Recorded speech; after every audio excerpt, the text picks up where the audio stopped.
Good evening and welcome to Live Laws Court Today, your one-step destination for important legal updates. Today we cover a plea in the Supreme Court seeking electoral roll reforms and the Kerala High Court's verdict granting daughters equal property rights. We also look at the fallout of the Chinnaswamy Stadium stampede, opposition to MS Dhoni's Captain Cool trademark, and concerns over stalled judicial appointments. Let us start. Remember to watch this till the end, subscribe and hit the bell icon. In a strongly worded statement released today, the Campaign for Judicial Accountability and Reforms has condemned Centre's unexplained delay in appointing Advocate Swatashri Majumdar and Advocate Rajesh Dattar as High Court judges, despite their names being duly recommended by the Supreme Court Collegium. The organization called the move a violation of law laid down by the Apex Court itself in second judge's case in 1993 and third judge's case in 1998, which define the framework for judicial appointments in India. Both advocates had recently withdrawn their consent for judgeship after their names were singled out and segregated from other names recommended alongside them, which were preceded and cleared. The organization stated that this picking and choosing of names by the executive has no legal sanction and amounts to a direct breach of Constitution's separation of powers. The organization went on to describe the delay in appointments as unconscionable. It noted that this is not the first time such a situation has occurred, recalling the 2022 case of senior advocate Aditya Sondhi, who similarly withdrew his consent after an unjustified delay. The organization has now urged the Supreme Court to take up the matter on its judicial side, pressing for a formal explanation from the union government. It also pointed to a writ petition pending since 2018 before the top court, which seeks a direction to ensure timely judicial appointments and to restrain the centre from unilaterally segregating collegium recommendations, a practice which, according to the organization, undermines the very foundations of judicial appointment process. The statement closes with a warning that the future of an independent judiciary is at stake. And while it appreciates the Collegium's recent efforts to bring more transparency, such as interviews with candidates, it cautions that all such efforts will be in vain if the union is allowed to stall or discard appointments of qualified candidates without any lawful justification. In a major development in the aftermath of West Bengal Cash for Jobs recruitment scam, the Calcutta High Court has barred all tainted candidates whose appointments were previously cancelled by the Supreme Court from participating in the Fresh School Service Commission recruitment drive notified on 30th May this year. Justice Saugata Bhattacharya ruled that any candidate classified as tainted in prior judicial findings is disqualified from applying in the current round. The court directed that if such individuals had already submitted applications, those stand cancelled with immediate effect. This comes after the Supreme Court upheld Calcutta High Court Division Bench ruling, which had scrapped the entire selection process due to serious irregularities and constitutional violations under Articles 14 and 16. The Apex Court had made a clear distinction between tainted and untainted candidates, stating that while untainted candidates' jobs were also annulled due to the collective fraud, they were not held liable to return their salaries, unlike the tainted ones whose appointments were outright fraudulent. Responding to the arguments from the Commission and the state that the Supreme Court judgment only distinguished tainted candidates in terms of age relaxation benefits, the High Court clarified that no such interpretation allows tainted individuals to re-enter the process. In fact, allowing them to claim prior teaching experience for fresh interviews would go directly against the spirit of the Supreme Court's observations. With this, the High Court directed the Commission to continue the ongoing selection process but strictly exclude all tainted candidates. The process is to be concluded swiftly and in full compliance with the Apex Court's guidelines. You are aware that various parties, including opposition leaders and civil society groups, have approached the Supreme Court challenging Election Commission of India's decision to conduct a special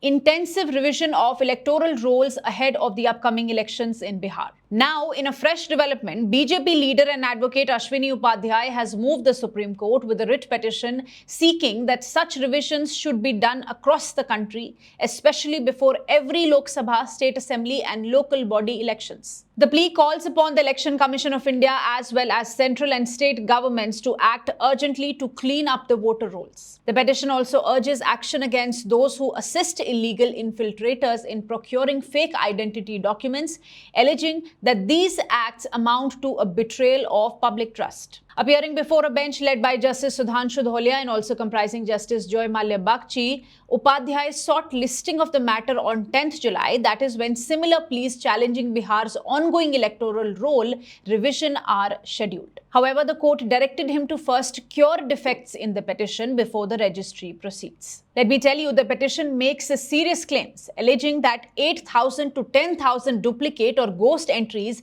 exist in each of Bihar's 243 assembly constituencies, numbers that according to Upadhyay can swing the results of tight elections. He cited the last similar revision held in 2003 and said a fresh revision is overdue due to urban migration, deaths and demographic changes. Citing Article 324(1) of the Constitution and Section 21(3) of the Representation of People Act, the plea emphasizes that electoral integrity is non-negotiable and asserts that only Indian citizens should be allowed to vote. The petition also alleges that regions like Simanchal in Bihar, where the Muslim population is 47%, have seen demographic shifts due to alleged illegal infiltration, thereby undermining the democratic process. The petition further claims that Forms 6 and 8 under the Registration of Electors rules fail to capture critical details like citizenship status and calls for stricter verification mechanisms similar to the 1997 door-to-door verification exercise in Assam, which had resulted in identifying doubtful voters or the D-voters. Describing infiltration as more than an immigration issue, the plea characterizes it as a threat to national security, linking it with terrorism, smuggling, human trafficking, and even waging war against the state. While several opposition parties and civil rights organizations are currently challenging the special revision in Bihar, Upadhyay's petition takes the opposite stand, advocating not just approval, but regular repetition of such revisions to safeguard electoral integrity and democratic sovereignty. Anticipatory bail is never granted in NDPS cases. That is what the Supreme Court said while refusing to interfere with the Punjab and Haryana High Court's order that denied pre-arrest bail or anticipatory bail to a man accused under the Narcotic Drugs and Psychotropic Substances Act 1985. A bench comprising Justices Pankaj Mittal and K.V. Vishwanathan said that they were not convinced that the High Court had committed any error in refusing bail. However, the bench did grant the petitioner liberty to surrender before the trial court and seek regular bail, which the court said must be considered on its own merits in accordance with law. The case arises from the recovery of 60 kilograms of Doda Post and nearly 2 kilograms of opium from two accused persons. During their interrogation, the co-accused named the petitioner as the supplier of the contraband. The prosecution opposed the anticipatory bail, citing Section 37 of the NDPS Act. The state also argued that the petitioner's custodial interrogation was necessary. Before going ahead, let me tell you that Section 37 imposes strict conditions for granting bail in serious drug-related offences, especially those involving commercial quantities. It mandates that before bail is granted, the public prosecutor must be given a chance to oppose it, and the court must be satisfied that there are reasonable grounds for believing that the accused is not guilty and is unlikely to commit any offence while on bail. Coming back to this case, the petitioner here denied any wrongdoing, claiming that he was falsely implicated and named only in the disclosure statements and not in the original FIR. However, the High Court noted that the petitioner was specifically named and that call records and bank transactions supported the prosecution's version. The case was then brought to the Supreme Court. However, citing consistent judicial precedents and strict rigor of the NDPS Act, the top court refused to intervene. Notably, this is not the first time the Supreme Court has voiced concern over anticipatory bail in NDPS cases. If you recall, in September last year, a bench had expressed surprise at the grant of anticipatory bail in such a case and had asked the state of West Bengal to consider seeing its cancellation, calling it a very serious issue. That said, the court has also made exceptions, like in April this year, when it granted anticipatory bail in a case involving tapentadol hydrochloride, a drug not listed under the NDPS schedules, thereby not qualifying as a psychotropic substance. The Kerala High Court has ruled that two key sections of Kerala Joint Hindu Family System Abolition Act 1975 are repugnant or in conflict with the Hindu Succession Amendment Act 2005, which is a central law. So the state law cannot be applied anymore if it goes against the central law. Why is this important? Because under the 2005 amendment, a daughter has the same co-parcenary rights, that is, equal right in ancestral property by birth, just like a son. But the Kerala state law, passed earlier in 1975, did not allow this. It said daughters don't have a birthright to joint family property and that such families should be treated as tenants in common, meaning no automatic share by birth, only individual shares. The High Court has said that this older state law stands in the way of daughters claiming what the 2005 central law clearly gives them. So when the two laws clash or are repugnant, the central law must prevail as per Article 254(1) of the Constitution. The case came up when some daughters from a family approached the court after being denied an equal share in their father's property. The opposing side relied on a will and the state law to keep them out. But the court, referring to the Supreme Court's judgment in Vinita Sharma versus Rakesh Sharma, said that daughters have equal right in joint family property by birth even if the father passed away before 2005. The court also clarified that unless there is a proper legal partition or a court decree before 20th December 2004, the daughters can still claim their share. Justice Eswaran said that the parliament clearly wanted to ensure equality for daughters in family property matters. And since succession and inheritance are part of law made by central government, a state law in conflict cannot survive. So now in Kerala, two daughters are legally entitled to an equal share in their family's ancestral property. The tragic stampede near Bengaluru's Chinnaswamy Stadium has taken a legal turn that now entangles one of India's most celebrated IPL teams, Royal Challengers Bengaluru. As the blame game unfolds, the courts are stepping in to scrutinize how and why the incident occurred and who is legally responsible. Royal Challengers Bengaluru has approached the Karnataka High Court challenging the remarks made by the Central Administrative Tribunal, which blamed the team for the stampede that occurred on 4th June this year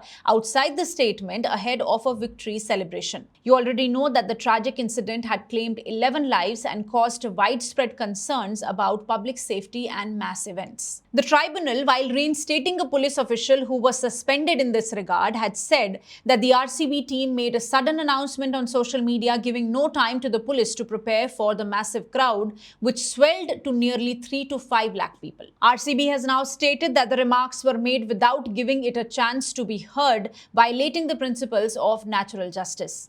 The team clarified that it was not even a party in the CAT proceedings and thus could not defend itself. Moreover, RCB argues that there is no conclusive finding yet on who is responsible, as a fact-finding inquiry by the Bengaluru District Magistrate and Deputy Commissioner is still underway. The team has also pointed out that under its agreement with DNA Networks and the Karnataka State Cricket Association, it was those entities and not RCB directly who were responsible for seeking police permissions and ensuring legal compliance. Well, in a significant development in this regard, the Karnataka High Court today asked the state not to file a final report in the FIR registered against Royal Challengers Sports Private Limited, which manages RCB and DNA Entertainment Networks, without the court's permission. RCB's counsel emphasized that the team is fully cooperating with the investigation, but if a charge sheet is filed in the meantime, the reputational and commercial damage would be irreparable. Similarly, DNA Networks told the court that pending FIR is hurting its daily business, as they must declare the criminal case in every new contract. The court agreed that any premature move would force the petitioners to seek amendments or fresh petitions, and observed that the investigation should be completed properly before proceeding further. The state government also informed the bench that 1 more month is needed to complete the probe and assured that no major action would be taken in the meantime. As things stand, Justice S.R. Krishna Kumar has continued the operation of interim orders, effectively freezing further steps in the FIR until the matter is heard again on 5th August. Stay tuned. And lastly, law firm K Analysis Attorneys at Law has filed a formal opposition against cricketer and former Indian captain Mahendra Singh Dhoni's application to trademark the term Captain Cool. The law firm has cited serious procedural lapses, lack of evidence of prior use, and argued that the phrase is too generic and descriptive to qualify as a trademark. Dhoni had filed the application in June 2023 and it was accepted and advertised by the Trademarks Registry in Kolkata in June this year. The mark was published in the official journal on 16th June under Class 41, which covers education, training, entertainment, and sporting services. As per trademark rules, any objection must be raised within 120 days from the date of publication, and this opposition has now been filed within that period. According to the press release issued by the firm, the application was originally filed on a proposed to be used basis but was later amended to claim use since 2008 without any supporting affidavit or commercial proof such as invoices, advertisements, or usage data. The firm has argued that Captain Cool has long been a commonly used laudatory phrase in the cricketing world and is not uniquely associated with Dhoni. It is also claimed that the registry accepted the mark despite an unresolved citation of a prior registered trademark and failed to serve mandatory rectification notices. Further, the firm contends that Dhoni's claim of acquired distinctiveness, meaning that the phrase has become exclusively linked with him over time, is unsupported and no substantial material has been submitted to prove widespread recognition or commercial exploitation of the term. The firm has raised strong objections to the registry's decision to accept the application without due scrutiny and says that the mark lacks originality and distinctiveness, which are basic requirements under Indian trademark law. Dhoni's application seeks to protect the use of Captain Cool in areas related to sports training and coaching. But with a formal opposition now on record, the matter will have to go through the standard adjudication process under the Trademark Act before a final decision is made.